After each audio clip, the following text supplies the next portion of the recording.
My German landlord tried to evict me 8 times in 8 years. Here's what really happened. I live in Germany, which has extremely strong tenants' rights. I moved here from Boston back in 2015, and while the transition wasn't easy, I managed to find my footing in Berlin's bustling Friedrichshain neighborhood. The apartment hunting process itself was enough to make me consider booking a flight back to Logan Airport. After viewing what felt like my 100th apartment, a streak of windowless basement units, converted attics with ceilings so low I had to duck, and vintage buildings that hadn't seen maintenance since the wall came down, I finally found a decent place. It wasn't perfect, but it had character, high ceilings, original hardwood floors, and large windows that let in plenty of light.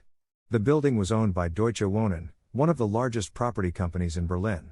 At the time, I didn't know that this detail would become significantly relevant to my life. My German was still pretty rough then, so I brought along my friend Stefan to help with the paperwork. He'd been living in Berlin for over a decade and knew all the ins and outs of the rental market. Make sure you read everything carefully, he warned me as we sat in the rental office. These companies can be creative with their contracts.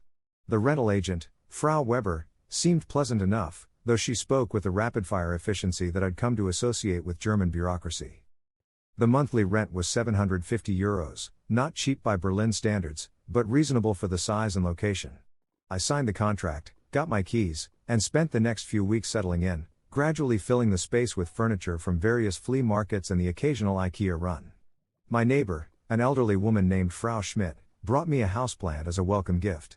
It's tradition, she said in careful English, having noticed my struggling German. And you'll need someone to water it when you visit home. Life fell into a comfortable rhythm. I found work teaching English at a language school, made friends with the baristas at the cafe downstairs, and even started taking German classes at the Volkshochschule. Berlin was beginning to feel like home. Then, about a year after I moved in, everything changed. I remember the exact moment. I was making coffee one morning when I heard the distinctive clank of mail being delivered. Among the usual mix of advertisements and bills was an official-looking letter from Deutsche Wohnen. My heart rate picked up as I opened it. In my experience, unexpected letters from landlords rarely brought good news. The letter was written in formal German, which I had to read 3 times to fully understand. When I finally grasped its meaning, my stomach dropped. Dear Mr. Anderson, we are canceling your existing rental contract. If you wish to continue renting this apartment, please sign this new contract, with higher rent, or move out within 30 days. The new contract they'd attached showed a rent increase of €200 per month. I sat down at my kitchen table, the letter trembling slightly in my hands. The coffee I'd just made grew cold, forgotten. This scared the hell out of me. Berlin's rental market had exploded in the past year. Tech startups were flooding the city, bringing with them waves of well-paid employees who could afford higher rents. My teacher's salary suddenly felt very inadequate. I'd seen the for rent signs in my neighborhood. Studios were going for what I was paying for my 1-bedroom.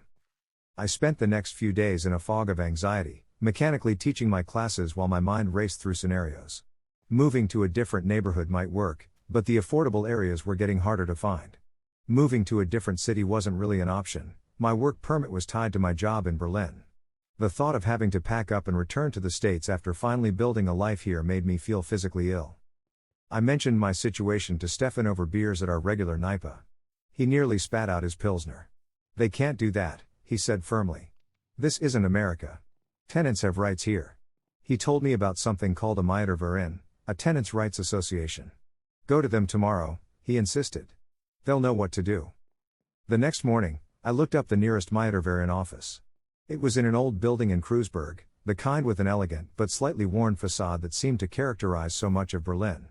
The waiting room was filled with people clutching papers similar to mine. Apparently, I wasn't the only one dealing with aggressive landlords. The membership coordinator, Herr Meyer, helped me fill out the paperwork. His English was excellent, which was a relief. I needed to be absolutely sure I understood everything. Deutsche Wohnen, he muttered when he saw my documents. They try this regularly. Don't worry, Dr. Klein has seen many cases like yours. Dr. Klein, the group's lawyer, was a woman in her 50s with steel-rimmed glasses and an air of absolute competence. She reminded me of my high school German teacher, which was oddly comforting. I watched anxiously as she reviewed my documents, her expression giving nothing away. After what felt like an eternity, she looked at me and said in her most diplomatic German legalese, Sie müssen sich keine Sorgen machen. Dieser Brief ist Quatsch. You have nothing to worry about. This letter is nonsense. She then turned to a specific page of my contract and pointed out a single line: keine Änderungen können in diesem Vertrag vorgenommen werden, es sei denn, beide Parteien stimmen den vorgeschlagenen Änderungen zu. No changes may be made to this contract unless both parties consent to the proposed changes. This is very clear, she explained, switching to English for my benefit. They cannot unilaterally cancel your contract or force you to accept a new one. This is a classic intimidation tactic they use with foreign tenants who might not know their rights. She drafted a response letter right there in her office. I watched as she typed with quick, precise keystrokes, occasionally consulting a thick book of rental law. The letter she produced was a masterpiece of legal precision, citing specific laws and precedents. She explained that it warned Deutsche Wohnen about potential consequences if they continued their illegal attempts to modify my contract. Will this work? I asked as she printed the letter. It always does, she replied with a slight smile. They know the law. They just hope you don't. The next few weeks were tense. Every time I heard mail being delivered, my heart would jump. But as Dr. Klein predicted, Deutsche Wohnen eventually responded with a letter that could only be described as corporate backpedaling at its finest. They claimed the cancellation notice was sent in error by an employee who is no longer with the company. Reading between the lines, it was clear they'd realized they couldn't intimidate me now that I had legal representation. I thought that would be the end of it. I was wrong. The following year, almost to the day, another letter arrived. Same threat, different wording. This time, they claimed they needed to standardize all their rental contracts in the building. I didn't even bother reading it fully before scanning it and emailing it to Dr. Klein. Her response came within hours. They're trying the standardization excuse now. How creative. She sent another letter, this one even more strongly worded than the first. And so began what I came to think of as my annual dance with Deutsche Wohnen. Every year, like clockwork, they would send a letter trying to end my contract or force me to accept a rent increase. The excuses varied: building renovations, which never materialized, changes in company policy, even once claiming they had lost my original contract and needed me to sign a new one. Each time, Dr. Klein would respond with increasing exasperation. I started keeping copies of all the correspondence in a folder I labeled Deutsche Wohnen's greatest hits. Frau Schmidt, my elderly neighbor, found the whole thing hilarious.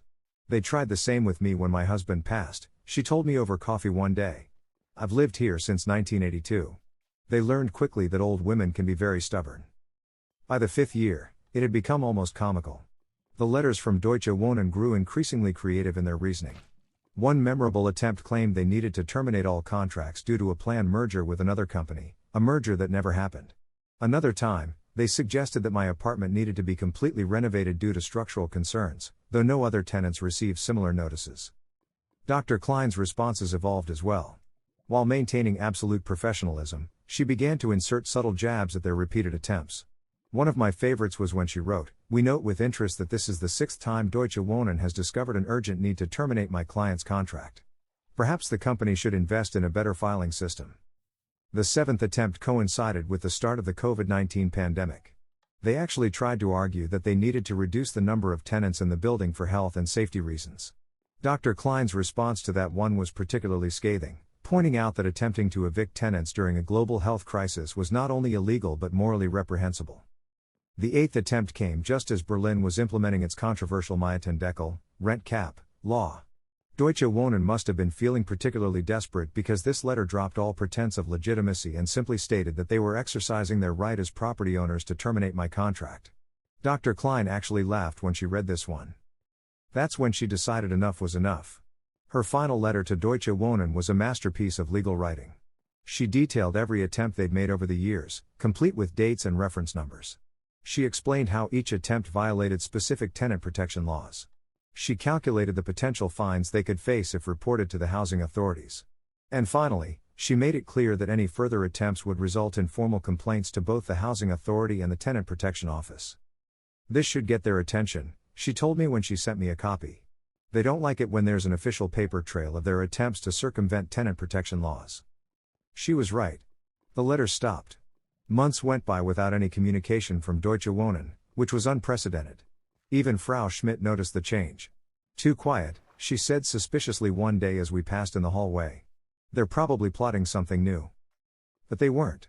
It seemed they'd finally accepted defeat. The only communications I received from them after that were the annual utility statements and maintenance announcements that went to all tenants. Looking back now, I realize how close I came to giving up that first year. If Stefan hadn't told me about the Mieter Verein, if Dr. Klein hadn't been so competent and determined, I might have signed that new contract or worse, packed up and left Berlin altogether. Instead, I'm still here in my apartment with its high ceilings and hardwood floors, paying the same rent I agreed to 8 years ago. The experience taught me a lot about standing up for your rights, even in a foreign country and a different legal system. It also showed me the importance of organizations like the Mieter Verein. They don't just provide legal advice, they help level the playing field between individual tenants and massive property companies. I still have my Deutsche Wohnen's greatest hits folder, though I haven't had to add to it in a while. Sometimes I look through it and marvel at their persistence, 8 different attempts to circumvent tenant protection laws, each one more creative than the last. But mostly, I'm grateful for the people who helped me stand my ground, Stefan for pointing me in the right direction, Dr. Klein for her unwavering advocacy, and even Frau Schmidt for showing me that sometimes the best response to corporate intimidation is simply to outlast it. The plant Frau Schmidt gave me when I moved in is still alive, by the way.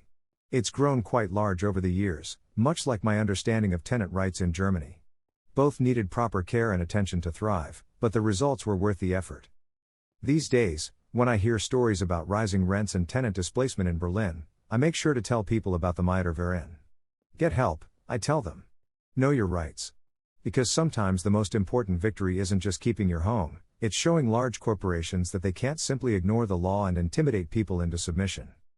And if Deutsche Wohnen ever decides to try again? Well, Dr. Klein's number is still on speed dial, and my greatest hits folder has room for a few more letters.